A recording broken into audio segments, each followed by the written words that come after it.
하나님의 말씀 봅니다. 출애굽기 4장 18절에서 23절의 말씀입니다. 18절의 말씀 제가 먼저 읽겠습니다.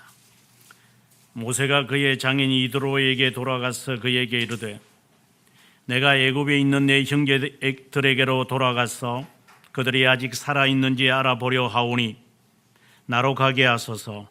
이드로가 모세에게 평안히 가라 하니라.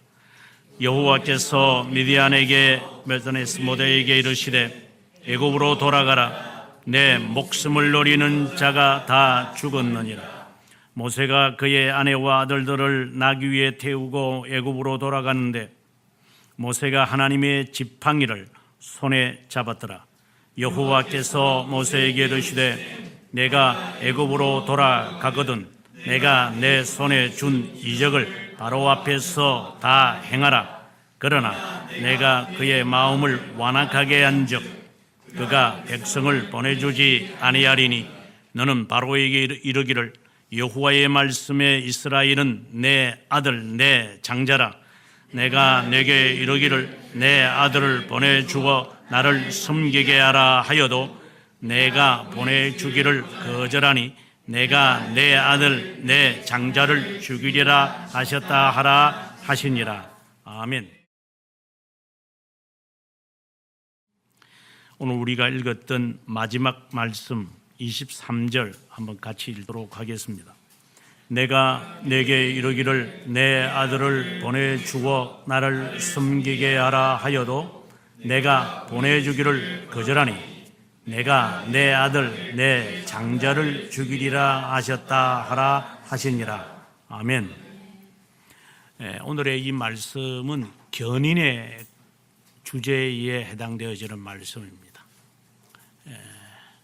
오늘 오전 공부에도 말씀을 드렸다시피 우리의 과거의 습관의 구습이 우리에게 남아 있어서 예수를 믿어도 이 좀처럼 스스로가 내가 참 변화되지 않구나, 이 욕심이 여전히 남아 있구나 라고 하는 것을 우리 스스로가 느낄 거예요.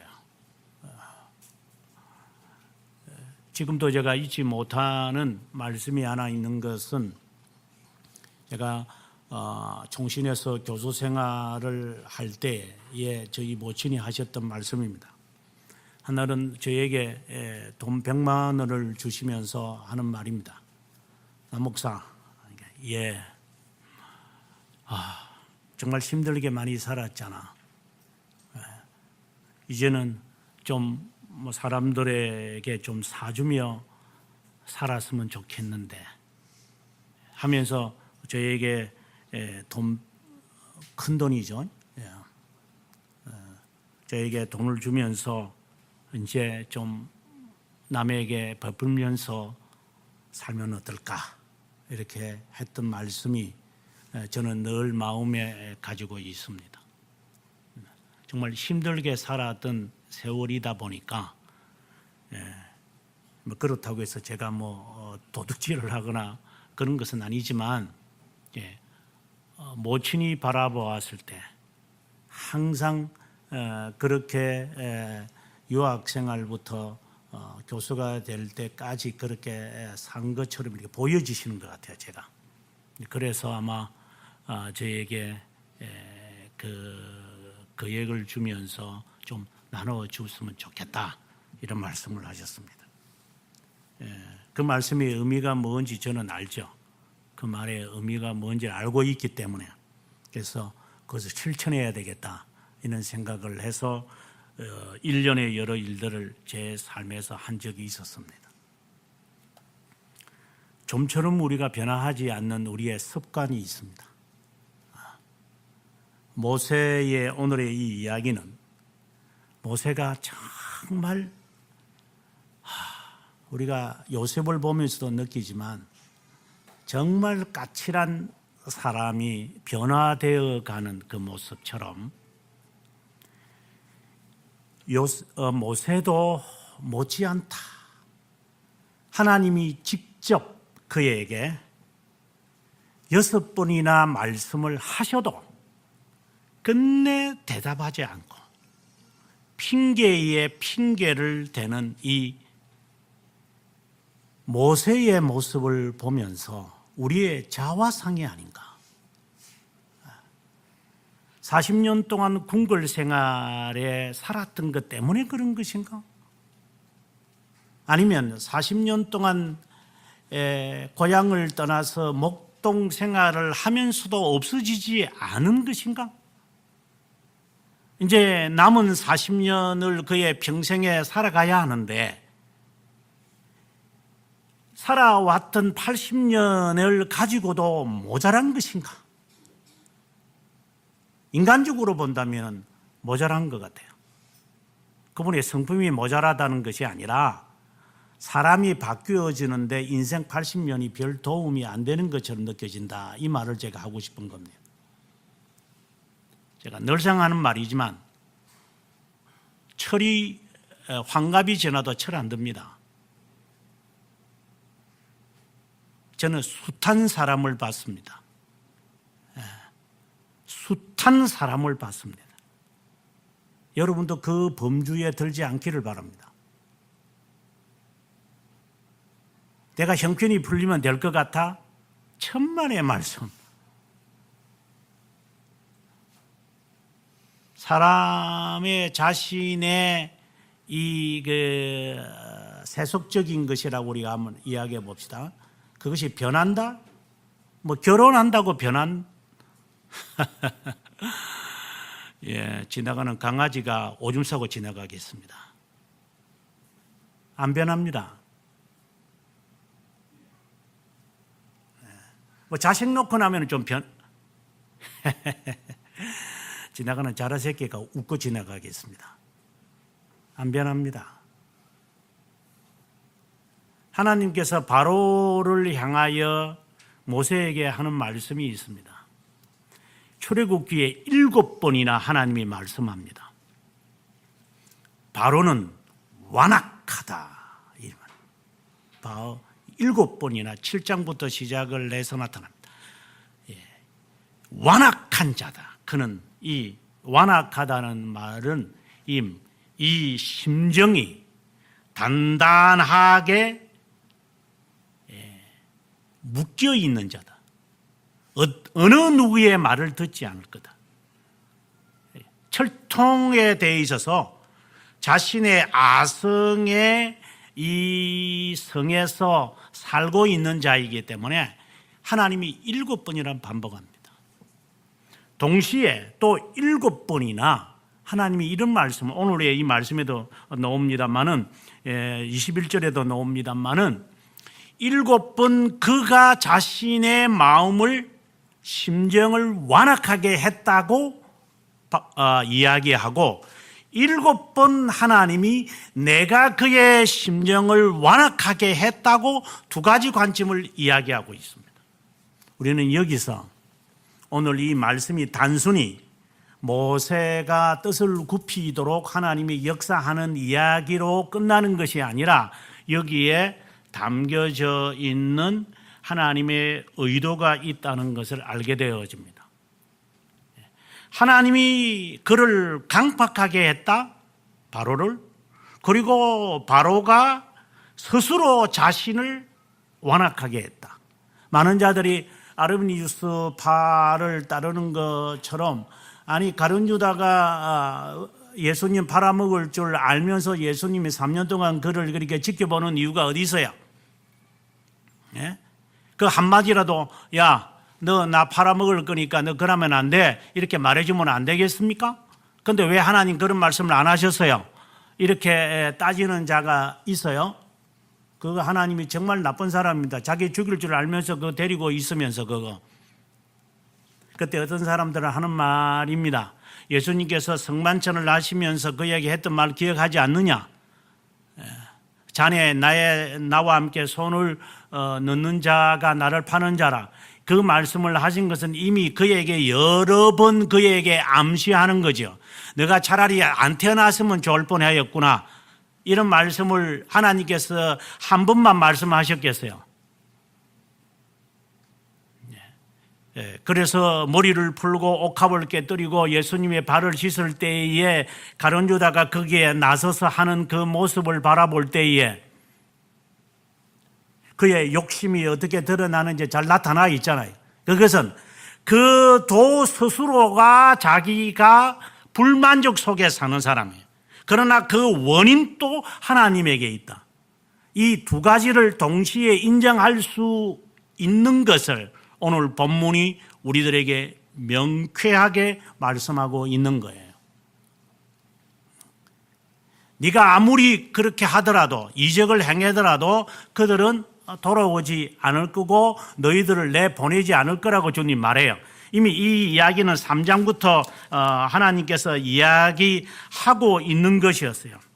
그때 3장 11절을 보게 되어지면 하나님께서 모세에게 너 백성 인도하여 내라 이렇게 하니까 11절에 모세가 하는 말이 내가 가서 뭐 그 사람들을 내가 데리고 올 수 있는지 다른 사람 보내주세요.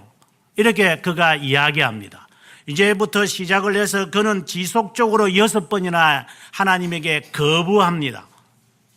우리가 어떻게 보기에는 사람이 참 결정력이 없는 사람 같아라고 보이지만 아닙니다. 결정력이 없는 게 아닙니다. 오늘 제가 제목을 깎아야 하는 발톱이라고 했지만 그가 가지고 있는 발톱이 있습니다. 하나님은 그 발톱을 이제 스스로 드러내도록 만들어서 그것을 깎아버리는 것을 6번 합니다. 이걸 꼭 뭐 6번이 중요한 것이 아니라 우리 자신 스스로가 위기만 되면은 드러내는 손톱들이 있고 발톱들이 있습니다. 이게 숨겨놓은 발톱들입니다. 제가 고양이를 키우면서 제가 느끼는 게 여러 가지가 있습니다. 마치 나를 보는 듯 합니다. 보통 저는 발톱을 절대 내놓지 않습니다. 제가 발톱을, 날카로운 발톱을 이렇게 손가락으로 제가 손톱으로 끄집어내면 확 집어넣습니다. 절대 내놓지 않습니다, 얘가. 그러나 지가 불안하다고 느끼지만 언제든지 발톱을 제 맨살에 그냥 내어가지고 그 발톱을 제 맨살에 그냥 박아버립니다. 그렇게 잘해줘도 아무 소용이 없습니다. 뭐 제가 얼마나 잘해주는지 모르지만 아무 소용이 없습니다. 지가 살기 위해서는 그 발톱을 누구에게든지 간에 드러냅니다. 이것은 고양이에게 제가 탓할 수 없습니다. 우리 모두가 갖고 있는 것이기 때문입니다. 지금 모세는 하나님 앞이기 때문에 자신의 발톱을 이제 드러내기 시작합니다. 하나님은 그때마다 깎아버립니다. 깎아서 더 이상 핑계하지 못하도록 하나님이 말씀을 하시면서 진리를 던집니다. 그때 모세는 알아들었습니다. 그래서 18절에 가보면 모세가 이제 장인 집으로 돌아와서 장인에게 제가 애굽으로 돌아갑니다. 이도로가 얼마나 놀랬겠어요. 그러나 그래 돌아가라고, 평안히 가라고. 그는 서둘러서 이제 그는 돌아갑니다. 그렇다면 오늘 보면 4장 1절부터 시작을 해서 17절까지의 이러한 하나님과의 대화가 그로 하여금 자발적으로 자기의 원수들이 있는, 자기를 죽이려고 하는 그 곳으로 그냥 그는 가는 겁니다. 이러한 과정을 오늘 우리는 본문을 통하여 답을 찾았으면 좋겠다 생각을 해 봅니다. 하나님이 그에게 가라고 이야기할 때에 4장의 1절에 보게 되어지면 그는 이제 하나님께 대하여 먼저 반대하고자 하는 마음을 갖고 있습니다. 4장 1절에도 그렇고 그 다음에 4장 6절부터 그렇고 4장 8절에 그리고 4장 10절에 4번이나 하나님은 그에게 가라고 설득을 시킵니다. 아마 80이 되어서 아마 노인이 되니까 고집이 아마 센가 봐요. 제가 봐도 아마 고집탱이가 진짜 센 놈 같아요. 이 모세 같은 경우 저도 센 놈 중에 한 명인데 저도 세거든요. 고집이 여러분들이 저를 보시면 알지만 제가 고집이 아주 센 놈입니다. 제가. 그래서 하나님이 저 같은 경우에 이게 그냥 놔두면 안 될 것 같으니까 제 중학교 때부터 저를 완전히 쳐 없애버린 것 같아요.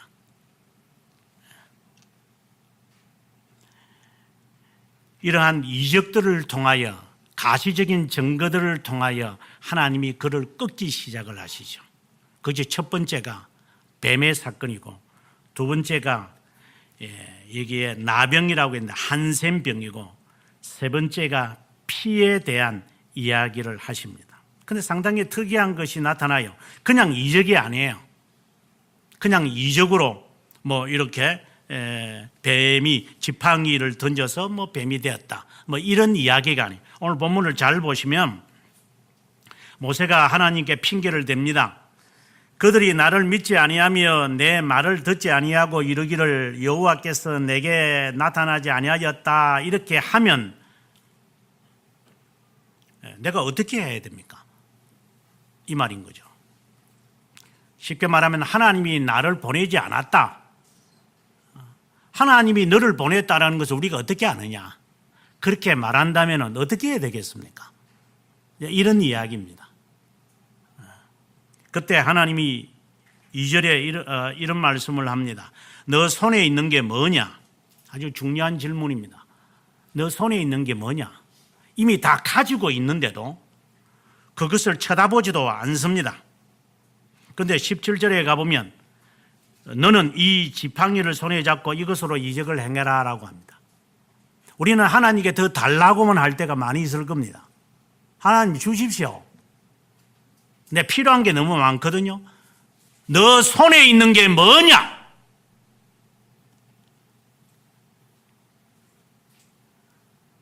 너가 무엇을 들고 있느냐? 너 손에 있는 지팡이를 가지고 사자나 늑대나 곰을 죽이지 않았느냐? 40년 동안. 뭘 더 달라고 하느냐? 무슨 더 증거가 필요하냐? 그와 같은 질문입니다. 먼저 여러분들이 스스로 생각하십시오. 내 손에 있는 것이 무엇인지 보십시오. 파악하셔야 됩니다.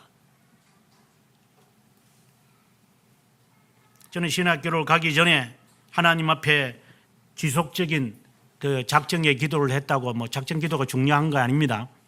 작정 기도를 뭐 그때는 그런 방법밖에는 저에게 알려주는 방식이 없었으니까 그렇게 했습니다. 내 평생을 하나님께 드려야만 하는데 제가 별로 그렇게 똑똑한 것이 없어서 하나님 앞에 이제 작정을 40일간 작정을 하며 철학기도 하면서 이제 기도를 늘 하곤 했습니다. 그때 제가 첫날부터 마지막 날까지 그 어린 지금 같으면 20살짜리밖에 안 되는 햇병아리 같은 놈이죠. 그 놈이 그 야밤에 하나님 전에 와서 기도하는 지금에서 생각해 보면 참 한편으로 보면 참 기특하다 하는 생각이 들어요. 그런 기특한 사람 별로 본 적이 없어가지고 나이가 30이도 정신머리가 없는 애들이 많은데 아주 철이 들들어가지고 살아가는 이런 애들로 보면은 그래도 내 스스로가 교만스럽게 니는 그래도 철이 들었네. 누가 가르쳐 준 것도 아닌데 그걸 어째 그렇게 어린 나이에 교회당에 가서 그렇게 혼자 기도하는 법을 배우는가. 이거는 이제 그리 중요한 것은 아니고.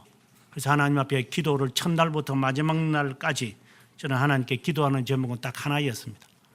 하나님, 제가 목사가 되어야 됩니까? 증거 보여주십시오. 그런 기도하지 않았습니다. 그 기도 안 했는지 어떻게 알아요? 저는 분명히 여러분들에게 수십 차례 제가 말했지만 저는 제 기도를 제가 녹음했다고 했습니다. 그렇기 때문에 저는 무슨 기도를 했는지 어떤 정신을 차리고 제가 했는지 저는 정확하게 100% 저는 기억하고 있습니다. 흐리멍텅한 놈들하고는 다릅니다. 제가 무슨 말을 하며 살았는지도 모르는 놈들하고는 저는 다릅니다. 그래서 저는 제 기도를 제가 녹음하면서 이 길을 평생 걸어야 된다면 제가 분명코 하나님 앞에 어떻게 살아야 되는지에 대한 제 스스로의 증거를 제가 삼아야 되겠다고 생각을 했기에, 그래서 저는 녹음을 했으니까 저는 100% 기억하고 있습니다. 이건 기억도 아니고 만들어낸 것도 아닙니다. 40일 동안 그 한 번으로 끝나지도 않았습니다. 지속적으로 저는 기도했습니다. 그 내용은 하나님 지혜 주십시오 라는 거였습니다. 지혜를 주십시오. 하나님이 지혜를 주신다고 하늘 문이 열리고 구름이 임하고 이렇게 좀 돼야 되는데 증거는 없어요. 그냥 기도하는 거죠. 밤새도록 그냥 회개하면서 찬송 부르면서 밤새도록 뭘 기도할 것 같아요, 여러분. 철학기를 해보신 분이 있는지 모르지만 철학기도를 해보면 그 하루도 아니고 11시에 가가지고 새벽기도 마치는 8시까지 그 8시간, 9시간 동안 뭐 하겠어요, 무릎 꿇고. 그 젊은 놈이.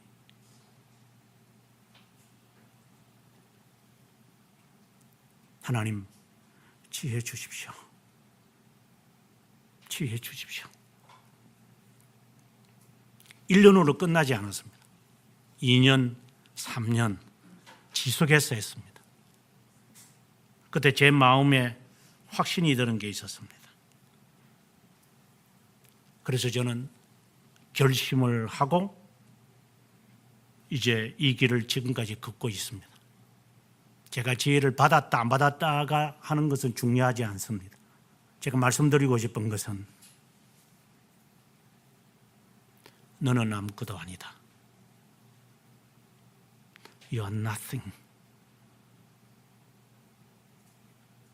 저는 그러한 깨달음 속에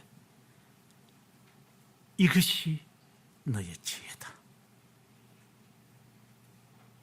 이 말은 너를 의지하지 마라. 너는 재주가 있고 사람들이 영덕하다고 하는데 그거 믿지 마라. 그것이 지혜다. 저는 그 의미가 뭔지는 몰랐어요. 그 다음에 제 마음에 드는 것이 하나님 어떤 시련이라도 제가 감내할 겁니다. 그것이 지혜다. 감내해야 한다. 지난주 설교에서 제가 여러분들에게 모세는 온유한 자라고 했어요. 온유한 자에 대하여 훈련을 시키기 위하여 하나님은 겸손의 훈련을 시킨다고 했어요. 모세는 이제 그 출발점에 들어선 사람입니다. 이 지면에서 모세만큼 온유한 자는 없어요. 어떻게 주님이 그를 온유한 자라고 말씀하셨을까? 물론 시기적으로 이때 당시까지야만 했겠죠. 그 이후에 또 온유한 자도 있었겠죠. 그런 말장난하지 말고 하나님은 그를 향하여 지면에서 그는 온유한 자다. 그래서 그는 이방 여자를 첩으로 취하려고 할 때 그의 주위에 있는 사람들이 그를 데모했어요. 일어나서 그를 잘못된 것이라고 조롱하고 반란을 일으키려고 할 때 하나님이 그들에게 하는 말이에요. 이는 온유한 자다. 다른 말로 한다면 너희들이 모세를 대항하면 나도 너희를 대항할 것이다. 온유한 자에 담겨있는 의미입니다. 하나님이 온유한 자를 보호하시기 때문에 너희들 대항하려면 대항하라는 겁니다. 쉽게 말하면 그런 거죠. 뭐 지금의 대통령이 내가 이 사람 이렇게 지지한다는데 누가 거기에서 아니요, 안 돼요, 못해요 이렇게 하겠어요? 이제 그와 유사하다고 생각하시면 돼요. 그러한 온유한 자의 이제 출발인데 그는 뭐라고 대답하느냐? 사람들이 나를 안 믿으면 어떻게 하라는 겁니까? 이렇게 자신의 발톱을 드러냅니다. 이제 하나님이 어떻게 꺾는 것 보시기 바랍니다. 너 손에 있는 게 뭐냐? 주님이 질문합니다. 더 달라고 하지 말라는 겁니다. 이렇게 하면 제가 하겠습니다. 이렇게 하지 말라는 겁니다. 이렇게 되어지면 제가 할게요. 너 지금까지 뭘 갖고 살았느냐? 지팡이 하나 들고 살았습니다. 그러면 그 지팡이 땅에 던져라. 네가 소유하고 네가 의지하고 네가 항상 품에 안고 살아가는 것 버려라. 버리고 나니 뱀이 되었습니다. 얼마나 놀랬겠습니까? 자기가 가장 친근하게 들고 다니는 지팡이가 뱀입니다. 뱀을 들고 다녔구나. 뱀이라는 사실이었어요. 4절에 하나님이 또 말씀합니다. 너 손을 내밀어 꼬리를 잡으라. 보통 뱀 잡을 때 어디를 잡는가 여러분 상식적으로 아시죠? 이게 목털미를 잡습니다. 이게 뱀이라면 요 딱 잡습니다. 요 손가락 요래 딱 잡아야 됩니다. 이러면 발도 없고 여러분 몸뚱아리만 있는 거니까 꼼짝 못 합니다. 이게 발 두는 걸 쳐봤죠. 이거 딱 이렇게 아구를 딱 짊어지면 이렇게 꼼짝을 못 합니다. 뭐 사람도 마찬가지죠. 이렇게 까보는 애들 목털미를 딱 잡으면 누구든지 소용이 없습니다. 목털미 딱 잡히면 그냥 여기 딱 잡히면 이걸 잡는 게 아니고 요거 딱 잡히면 숨이 딱 막힙니다.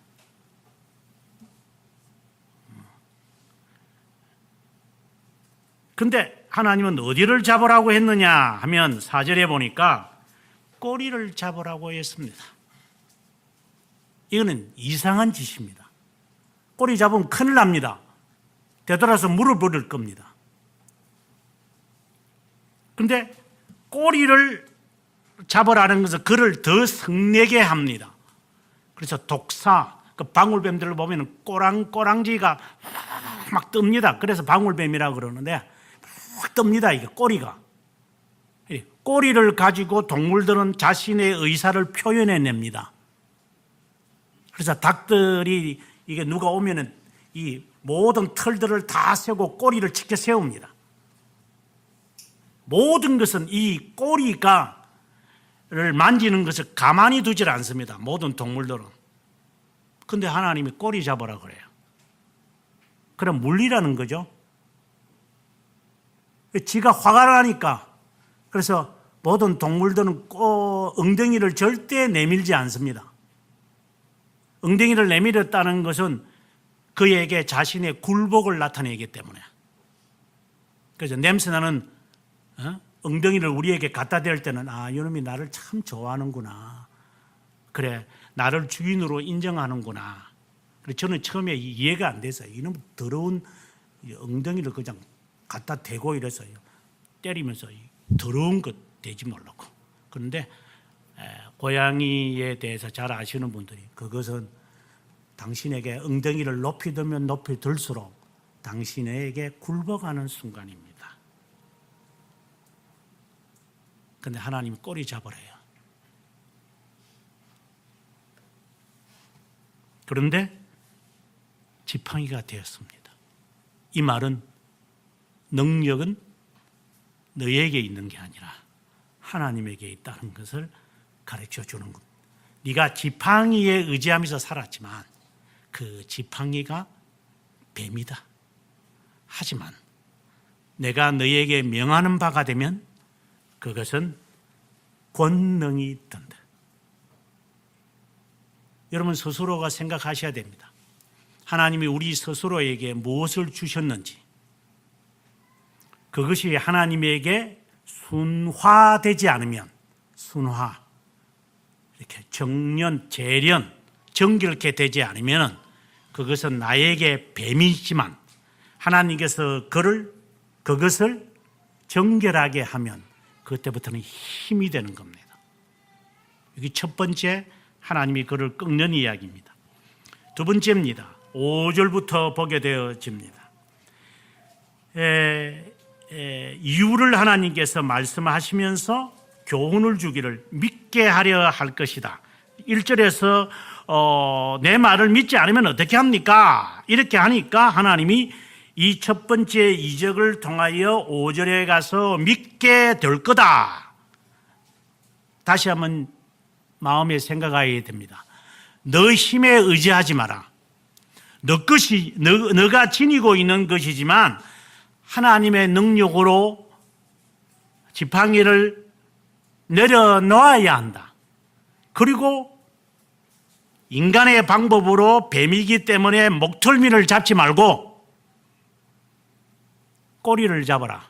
화내게 하라는 말이 아니라 너에게 뱀이더라도 너가 가지고 있는 내가 의지하고 있는 이것이 나에게 뱀이었거든요. 내가 그것만 의지하고 살았으니까. 그래, 이 자존감 내려놓는 게 진짜 힘들어요. 우리 모두가 그렇잖아요. 자존심 이거. 그러나 그것을 던져야 하고 그 다음에 하나님이 짚는 방법으로 해야만 합니다. 그래서 꼬리를 잡으라고 하는 겁니다. 하나님이 사용하실 거니까 이제. 6절에 갑니다. 또 하나님이 그에게 말하기를 너 손을 품에 넣어라. 품에 넣었더니 그리고 빼놓았더니 아마 흰 반점이 생기기 시작한 것 같아요. 이게 한센병이라 그러는데 흰 색깔로 막 변한 것 같아요. 얼마나 놀랬겠을까. 7절에 보니까 다시 넣어라 하니 7절 뒷부분에 본래의 살로 되돌아왔더라. 두 번째 하나님의 이적입니다. 그르치는 것이지만 언제든지 하나님은 회복하십니다. 이 하나님을 여러분은 신뢰하셔야 합니다. 저는 제 인생을 통해서 저는 이런 것을 많이 봤습니다. 하나님 회복하실 때는 어린아이 살결처럼 변하게 하십니다. 먼저 던지십시오. 포기하십시오.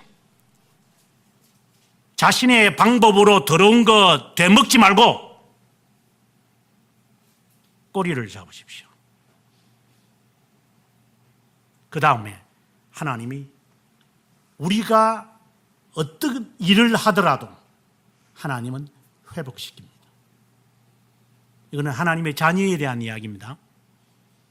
지옥 갈 자와 유기된 자를 향하여 하는 말 아닙니다. 어차피 죽을 놈들인데.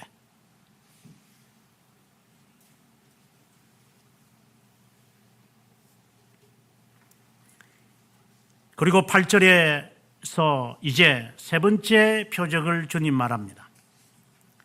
만일 그들이 너를 믿지 아니하거든. 지금 4장 1절부터 그가 마음에 갖고 있는 게 뭐예요? 그 사람들이 안 믿을 거라는 겁니다. 내 말에 귀를 안 기울일 거니까. 그러면 처음 표정을 받지 아니하여도 이것은 네가 나타내면 믿을 것이다. 9절에 그들이 이 두 이적을 믿지 아니하며 내 말을 듣지 아니하거든.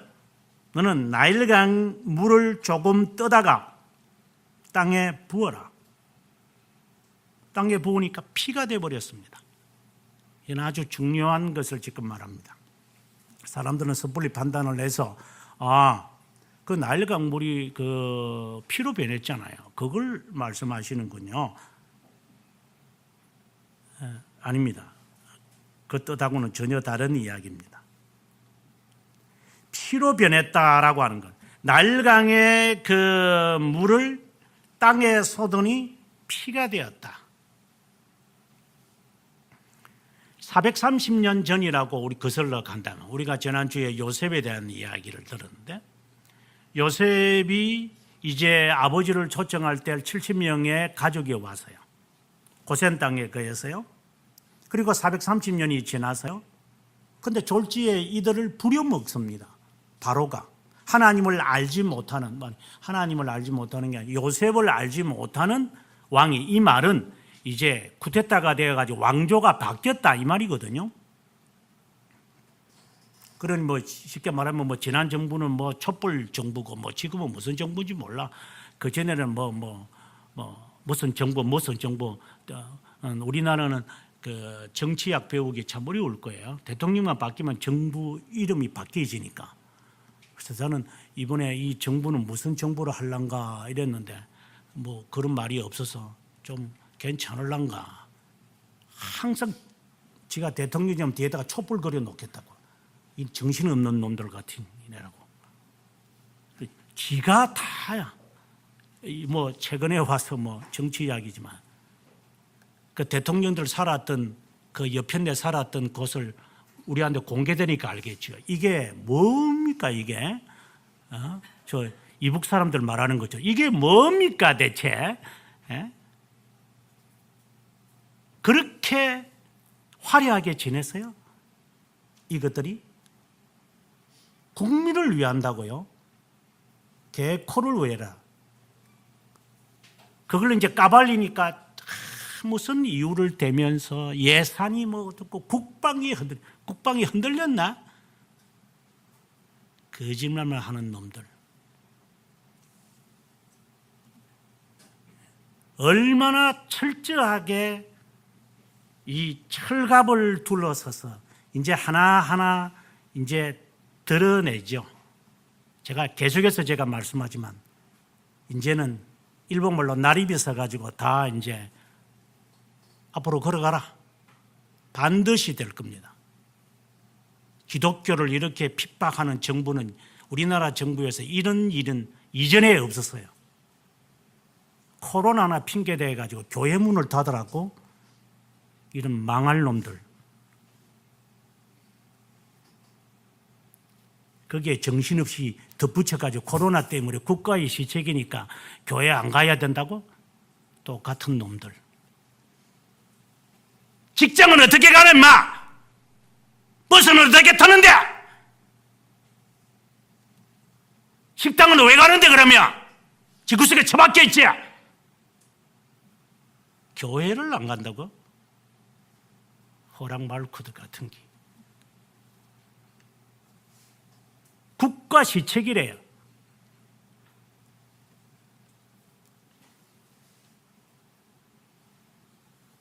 솔직히 나는 지옥 가겠어.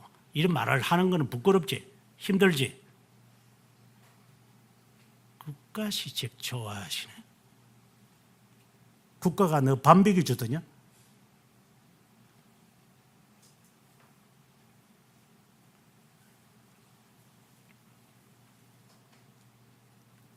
말을 듣지 않거든. 이것을 행해라. 그리고 나일강에서 물을 떠가지고 붓는데 피가 되었다? 이것은 무엇을 의미하느냐 하면, 이제 결론적인 이야기입니다만은 24절, 우리가 읽었던 23절 이후 24절부터 보면은 이제 모세가 자기 아들들을 이제 데리고 이제 애굽으로 향하여 가려고 합니다. 자기 아내와 함께. 그때 앞에 보면은 24절에 하나님이 그를 죽이려고 그래요. 아니 지금 하나님의 부름을 받아가지고 내가 지금 가는데 하나님이 그를 죽이려고 그러는 거예요. 왜요? 그때 십보라가, 집보라라 그래야죠. 십보라가 돌칼을, 그때 뭐 돌칼들밖에 더 있겠었습니까? 그걸 빨리 가져다가 자기 아들의 할례를 행합니다.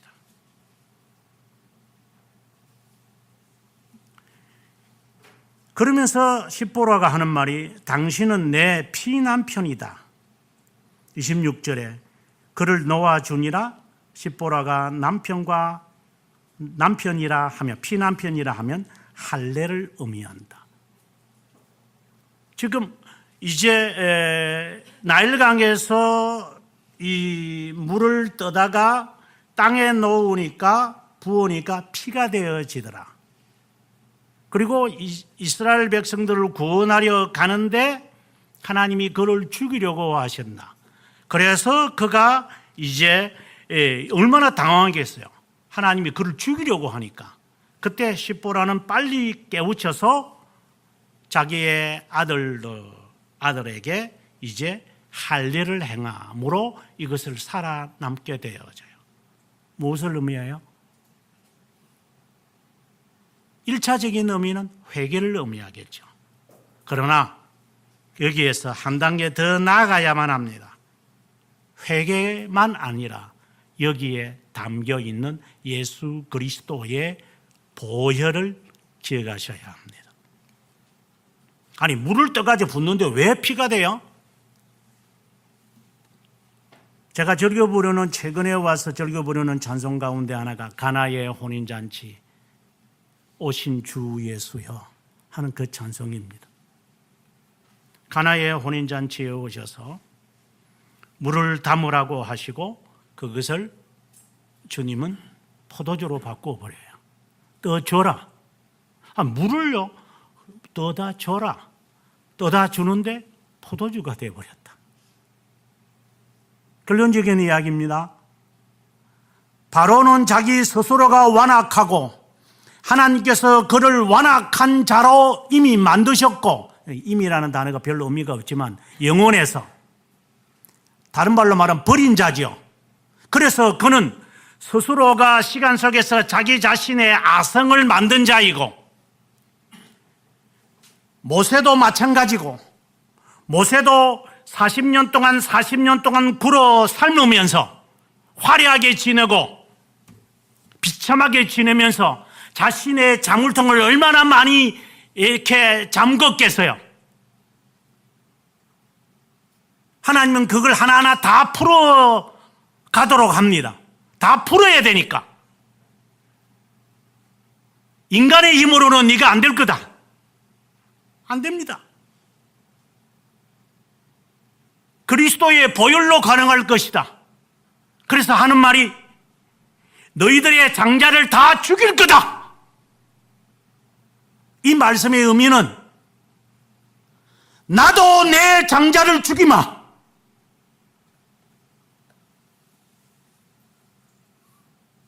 아브라함에게 하나님이 너 장자를 죽여라.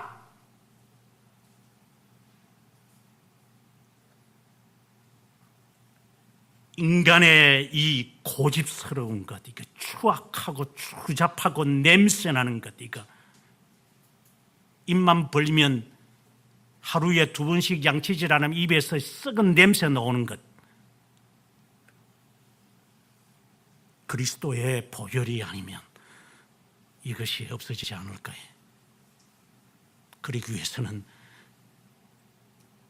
너 아들을 죽이지 않으려면, 장자를 하나님이 죽일 텐데 너 아들을 죽이지 않으려면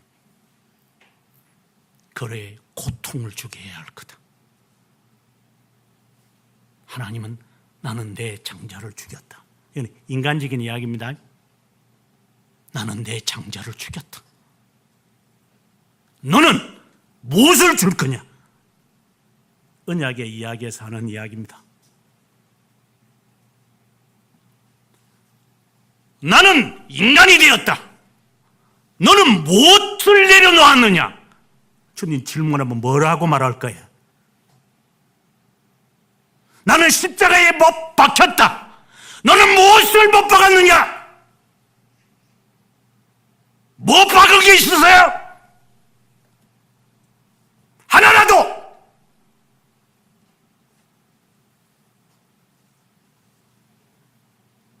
그러니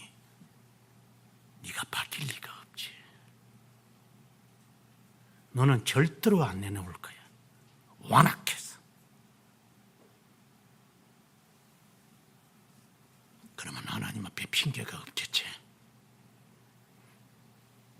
인간적인 표현으로 나는 내 아들이 인간이 되게 했다. 나는 그를 죽였다. 너는 네 자식을 죽여봤느냐? 아브라함아, 됐다. 지 자식이 지한테는 우상이야 이게. 애 새끼 놓고 나면 그 애 새끼 때문에 모든 걸 다 못해요. 애가 우상이거든요. 그렇지 않은 사람을 저는 지금까지 본 적은 없어요.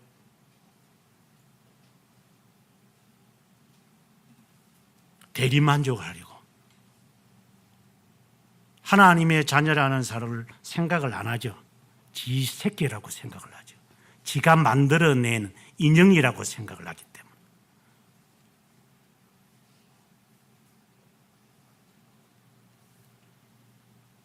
하나님은 자기를 죽였어요. 당신은 뭘 죽입니까? 그러니 바뀌어지질 않을 거예요. 죽을 때까지.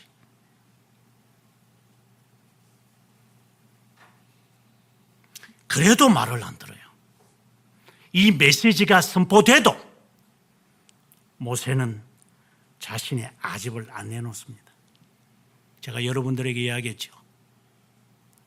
핑계를 댈 수 있는 한 대다가 핑계가 없으면 그때는 스스로 도망갈 거다.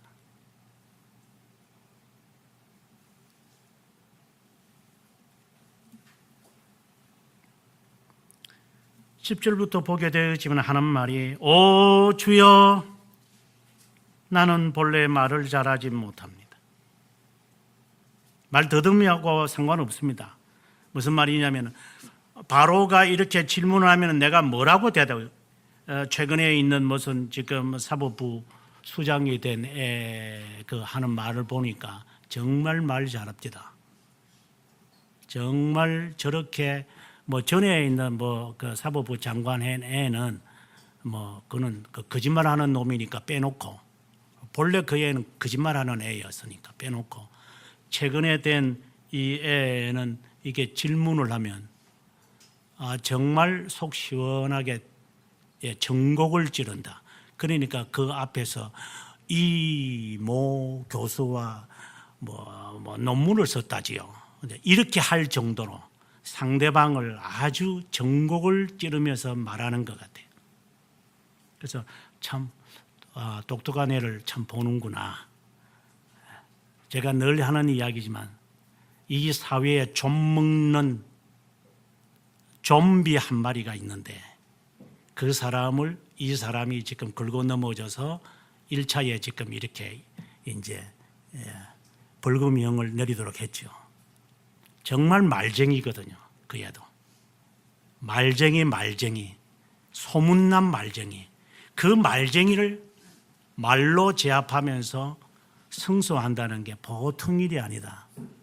정말 말 잘하는 사람들이 있어. 그런 사람들이 말 잘하는 거거든요.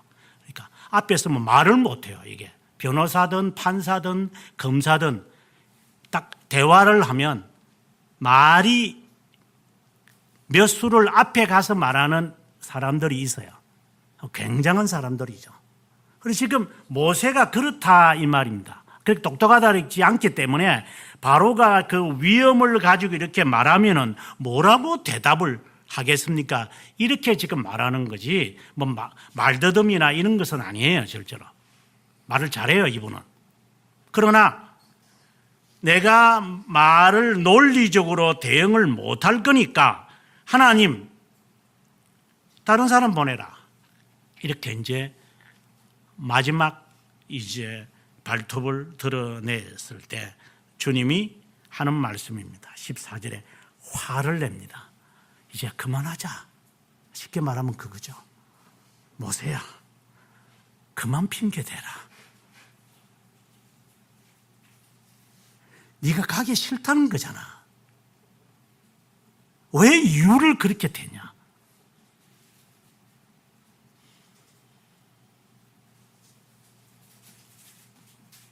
그냥 간단하게 나는 지옥 갈 예정이니까 저는 지옥 갈게요. 그렇게 해라. 그냥 이유 무슨 남의 탓을 돌리고 남의 흠을 잡지 말고 왜 그렇게 지저분하게 우리가 살아요?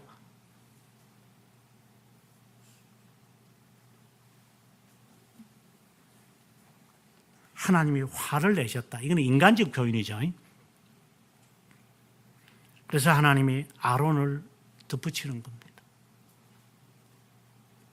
내가 그에게 입이 될 테니까 너는 가라. 더 이상 그는 미룰 수가 없어요. 이제 하나님이 화까지 내셨으니 아마 저는 하나님의 백성들의 돌아섬이라고 저는 봅니다. 이적을 통해서도 사람은 안 돌았습니다. 그리고 하나님이 행하신 기적을 보면서도 그는 못 알아듣습니다. 너희가 이 시기를 너희가 분별하는데 왜 모르느냐?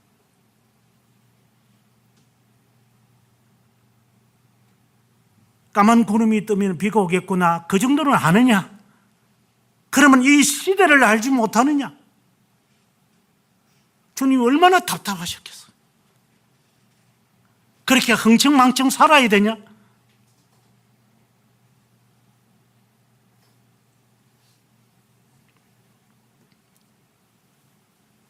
하나님께서 피 흘리는 이야기를 겟세마네 동산에서 땀을 흘리며 기도하시는 것이 땅에 떨어지는 핏방울이 되더라.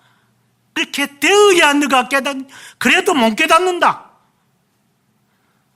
예수님이 처절하게 죽어보고 예수님이 처절하게 어려움을 당해도 상관없어. 그냥 내 사는 게 더 힘들고 내가 사는 게 더 괴롭고 내가 사는 게 더 좋으니까 나도 내일을 살피는데 정신이 없어. 내 몸뚱아리 내가 더 잘 알고 있고 내 미래를 내가 더 잘 알고 있다고 스스로가 이야기할 거래요. 지의 스케줄에만 가득 차 있는 거예요. 이게 지밖에 없으니까 주님이 죽었든 살든 아무 상관없어. 그는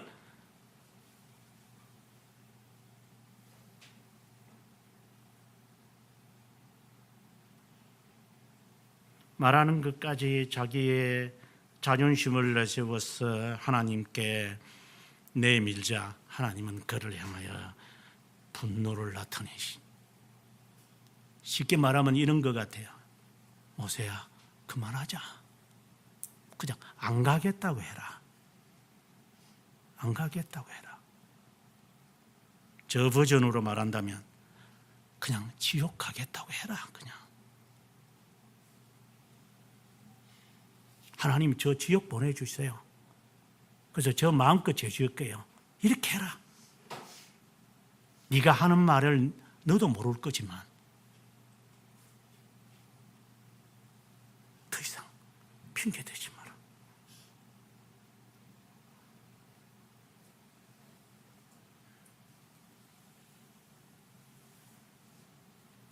내가 그에게 내 입을 줄 거다.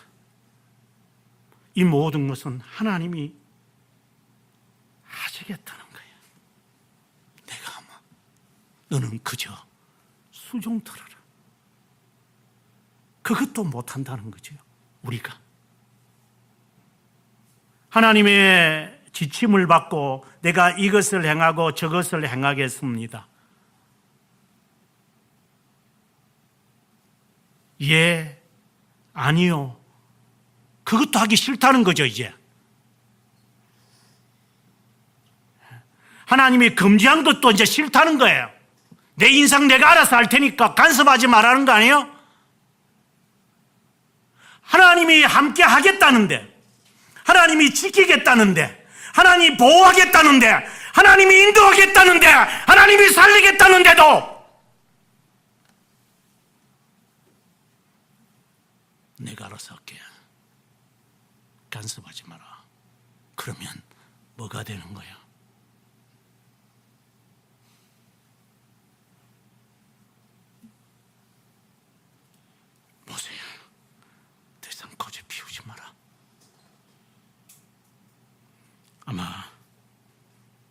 모세는 깨달았던 것 같아요. 그래서 그는 지팡이를 들고 집으로 돌아간 것 같아요. 그리고 이드로에게 찾아가서 애굽으로 갈 겁니다. 장인, 가라. 평안히 가라.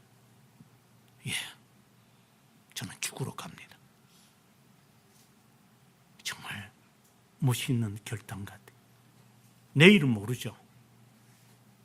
하나님이 함께 하실 거니까. 우리가 알고 갑니까?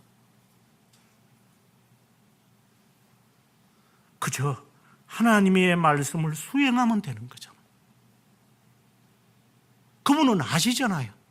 그런데 그 수행하는 것도 싫다면 뭐 해야 돼요, 우리가? 우리에게 남은 것은 하나밖에 없지. 왜 그리 고집들이 세요?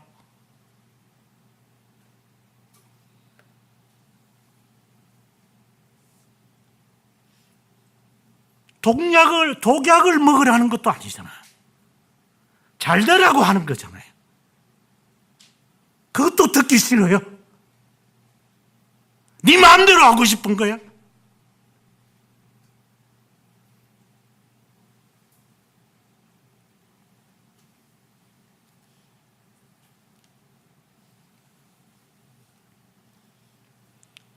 다시 우리가 기억해야 되는 게 21절에 가서 하나님이 모세에게 지침을 줍니다. 너가 지금 지팡이를 들고 가는데 그는 듣지 않을 거다. 저는 이 말씀을 읽으면서 어떤 마음이 드냐면 에스겔에게 주셨던 말씀이 생각이 나요. 에스겔아, 그들은 안 들을 거다. 그들은 대리석이 되어서 안 들을 거다. 그냥 메아리만 칠 거다. 그러나 너는 그냥 전해라. 이게 너가 해야 할 일이다.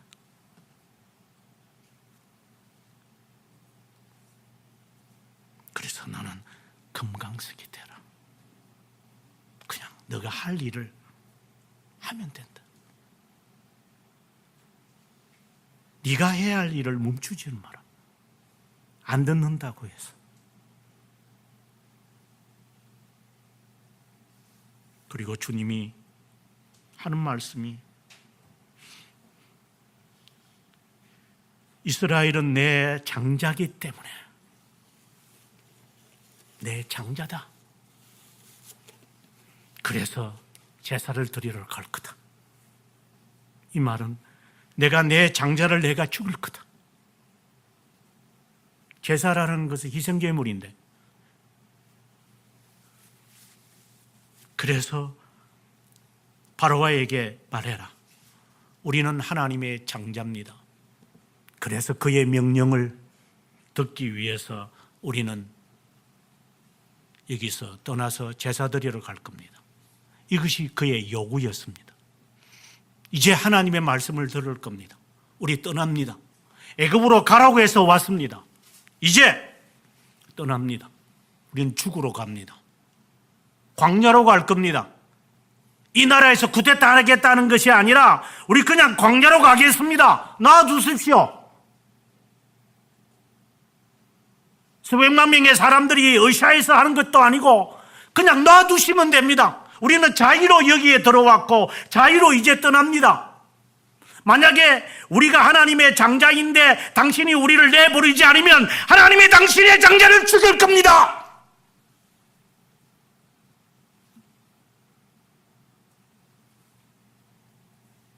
만약에 당신이 하나님의 자녀 같으면 말을 듣지 않으면 하나님이 당신을 죽일 겁니다.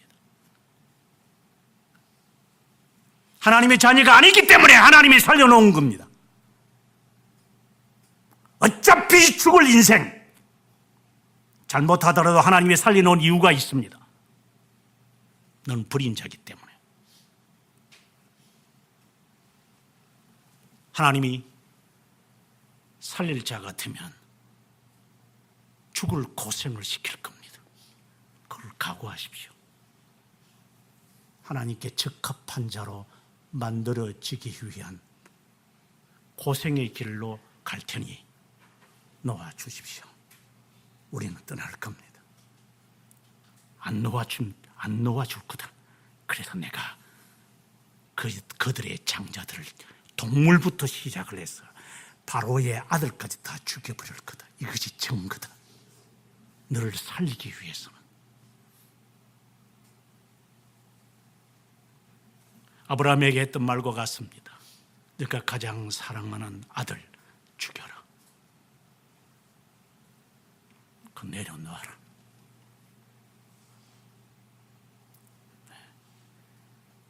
하나님의 것이라는 것을 인정해라. 우리 자신에게 적용하셔야 됩니다. 하나님은 자신의 장자를 죽였어요. 내가 가장 사랑하는 아들을. 그렇다면 당신도 죽이십시오.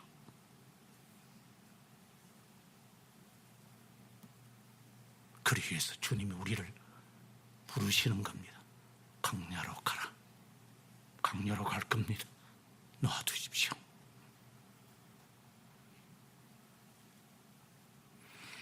아마 이 말을 이 사람이 아마 잘 이해가 못된 것 같아요. 모세가. 그래서 하나님이 그를 죽이려고 하는 겁니다. 말귀를 못 알아듣는 것 같아요.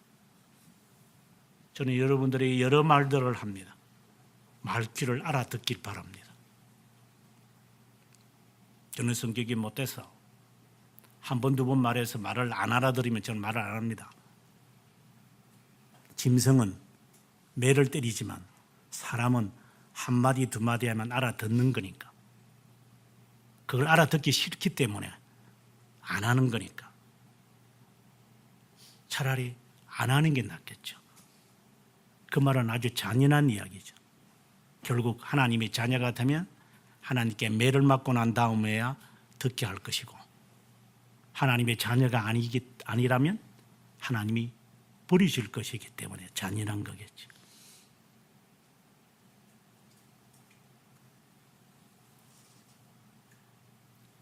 장자를 죽여서라도 하나님이 이끌어 간다면 모세야, 너 아들을 죽여야 한다. 그래서 그는 할례를 행하는 거예요. 그거 상징으로. 그때 그는 그것을 깨닫고 그는 하나님이 28절에 보면 여호와께서 자기에게 분부하여 보내신 모든 말씀과 자기에게 명령하신 모든 이적을 아론에게 알리면서 이제 하나씩 해결해 갑니다. 그러나 5장 여러분들 나중에 이제 보시겠지만 바로가 가만히 있지 않습니다.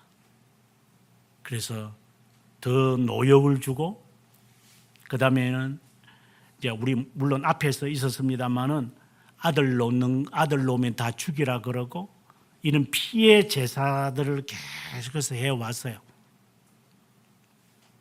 그리고 이제는 벽돌을 만드는데 아성 짓는데 벽돌 만들어라는 거잖아요.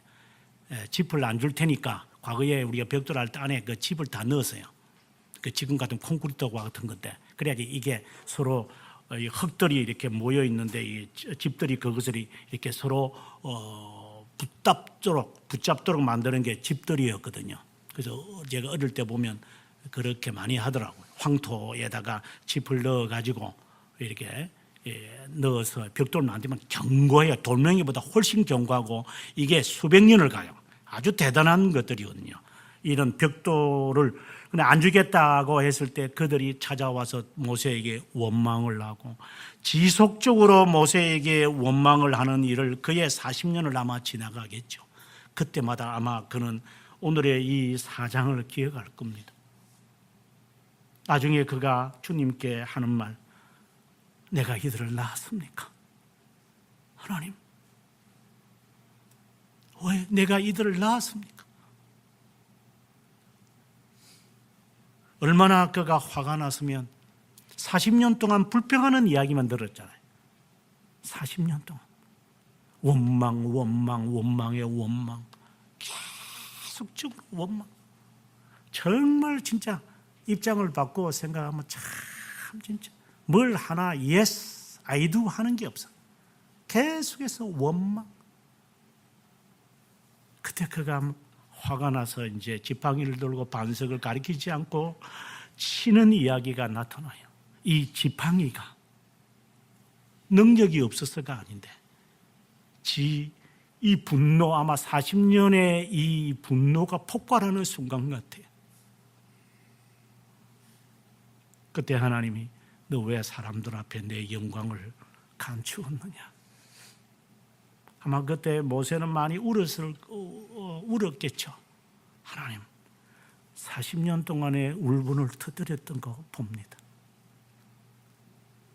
그래, 그러나 너는 온유한 자다. 잘 참았다. 우리 모두는 감추어져 있는 발톱이 있습니다. 저도 여러분도.